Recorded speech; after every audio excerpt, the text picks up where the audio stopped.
Hi there, welcome back. I'm Sean Osterlink, and this is Overcoming with ACT. Today I'm going to be talking about a concept in ACT called experiential control or experiential avoidance. In the book The Happiness Trap, Russ Harris calls this struggle mode. And what this means is first we've got the fusion going on. I described fusion in a previous video, and that's the part where that thought or feeling, that experience of some kind, represented by this cloud. This is something negative that comes along into our experience, and it's got a hook on it, and it hooks us in. Like, ouch, it's got me. It's something, all of a sudden, something negative has come in that I don't want to be there. This could be something like, well, let's see, I'm talking right now, so my mouth is a little dry. If I were to start noticing that my mouth is dry, and oh man, I would like a drink to relieve that, then that would be a natural sequence of events. If I were to start focusing on, wow, my mouth is really dry, that's a mistake. Not even gonna edit it out. My mouth was dry. And so I've got a dry mouth. I'm thinking about that. It's something unpleasant in my experience. And the more I think about it, the more attention is going into that. That's the fusion part of the process. Now that goes further into, I can get this marker to work, into the control piece, the experiential control. And what the experiential control is I want to do something about that. I want to do something about that to feel better, to make this unpleasant experience go away. And part of that is just normal human experience. Of course, if I can quench my thirst, if I can do something to solve my problem, if I can do something to make something negative or bad go away and feel better, like, of course I'm going to do that. So there's lots of things that may be called experiential control that are perfectly good. You can satisfy boredom by maybe doing an activity you enjoy. Read a book, watch TV, go hang out with friends, or something like that. You may have a day where you feel spent and just want to veg out on your phone for a little bit, and some vegging out has its place. Or you want to cook your favorite meal and eat some good food in order to feel satisfied from your hunger, or taste something that's really good. To satisfy hunger pains, you want your hunger to go away, and so you're going to make some food. So there's lots of things where it's like, okay, something doesn't feel good. How do I make it feel better? Maybe a problem comes to mind, and so you naturally go, well, how can I solve this problem? How can I make the problem go away so it's not a problem in my mind anymore? Okay? Those would be forms of experiential control in normal, good, healthy ways. The problem becomes when the experiential control strategy becomes excessive. It becomes too much.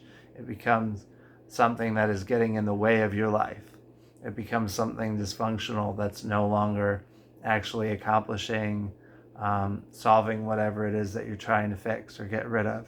And it's actually just making things worse. It's having this paradoxical effect where the more you do the thing, the worse impact it's actually having on you. So for instance, a common thing that people experience with anxiety is rumination. You get caught up in your head, you're thinking about something, you're worrying about something. And so in this, you get fused, you get hooked on whatever that worry is, whatever that maybe negative thought is that showed up. Or maybe it's a feeling in the body, maybe it's a sense of panic or heart palpitations or shortness of breath, or something doesn't feel right and that spurs some worry, and so now you're getting fused on that. And then the next step is to then ruminate on it, worry about it, think about it. And so the experiential control there is, well, maybe if I think about this thing more and give it more of my mental attention, mental energy, maybe it'll go away. Maybe if I keep trying to solve this problem in my head through maybe questions of why is this happening to me? Why is this anxiety showing up? Why is this thing showing up in my body? Trying to analyze it, try to analyzing it as if I analyze this thing enough, if I ask enough questions about this thing that's showing up in me, maybe that will make it go away. It could be spinning the same problem in your head over and over and over again, coming back to it again and again, and you keep spinning this problem around, turning those gears, and you're not getting anywhere on it. And it's taking time away from other things in your life. It's taking your attention away from other things in your life that you'd rather be doing, rather be spending your time on. Things like that are some examples of how experiential control can end up going run amok, can end up causing problems for you where it's a natural tendency of the mind to want to do this. It's natural for the mind to give attention to the thing that's unpleasant, that's showing up. And yet there's this paradoxical effect of the more that you try to fight against it, the more that you try to get rid of it. This could look like a physical pain showing up. Maybe you've got an injury, you're healing from something, and maybe it's throbbing and you're noticing, man, that really hurts. Man, that really hurts. Man, why did I have to do that? Why did I have to get injured like that? Why did that have to happen to me? Why won't this heal faster? Man, this thing is really hurting, and now more and more of my attention is going to it. And so I'm not just hooked on it, but I'm going to make this into like a tornado here. I'm getting pulled more into it, and that's the control process. More into this process where it's not only got attention, but then the strategy you're trying to use to get away from it to feel better isn't working. There's many different kinds of control strategies. I mean, anything under the sun you can think of that the purpose of it is to push it away. The purpose is to get away from it. From, well, this situation caused me anxiety, or this situation caused me to feel bad, or I didn't like the way something happened at this place, or the way somebody treated me, and so I'm not going to do that anymore. I'm not going to go there anymore.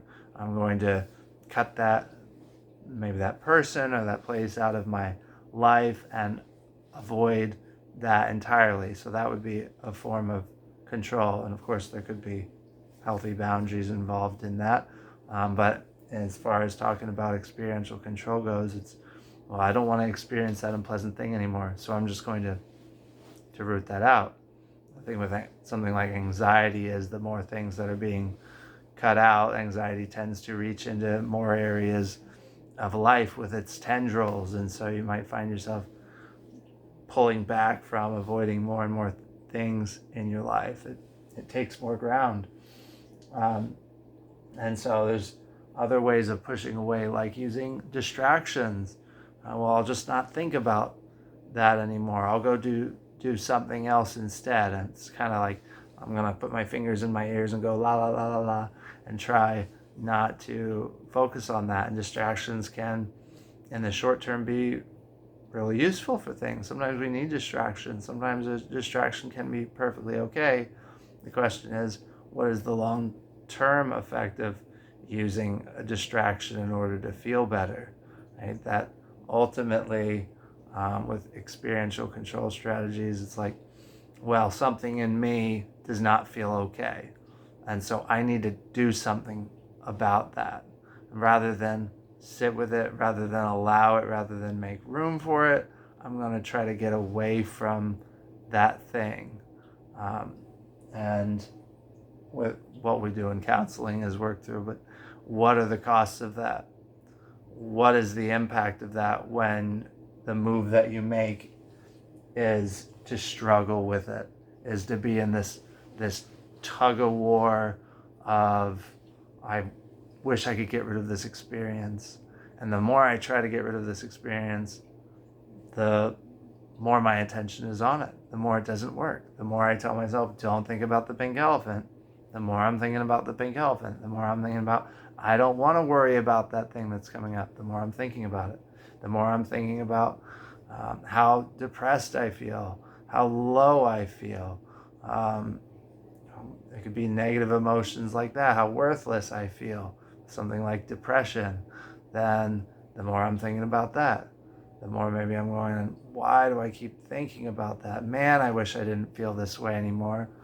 The more that the attention is on that, the more it's just this spiraling action taking place.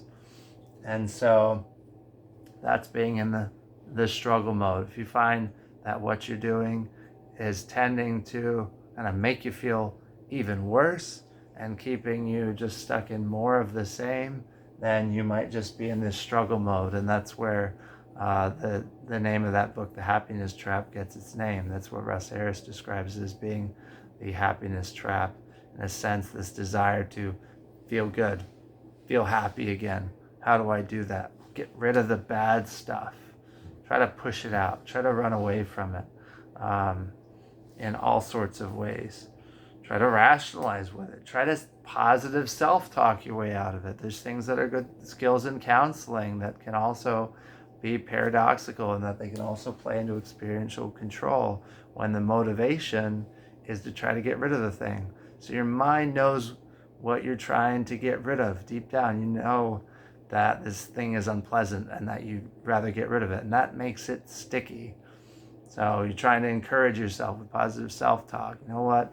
I am a good person. I am lovable. I do deserve good things. I am capable. Whatever that messaging may be, when it's trying to shove away the inner critic, it's trying to when you're trying to shove away whatever that negative messaging is, then your mind knows that you're trying to do that.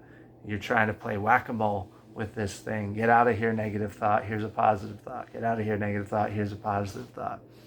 And not that those kind of things don't have a place, but really when you're in the midst of the struggle mode, when you're in the midst of the experiential control showing up, that strategy, any sort of control strategy, tends to have the paradoxical effect that it causes you more suffering in the long term. So that's what I'm going to say about that today. I may elaborate more on this in the future, and certainly as I'm making these videos and talking about ACT, this is a huge element of it, because fusion and experiential control are essentially the problem within ACT, and then the other elements, the skills, the tools, the change of perspective that have to do with acceptance and cognitive diffusion, different mindfulness activities, connecting with values and taking action. Those are the tools, the strategies that we're going to use to overcome things like experiential control and fusion. So thank you for your time today. I will let you go. And again, if you like these kind of videos, please like and subscribe. Please leave me comments below, and I will see you next time. Thank you.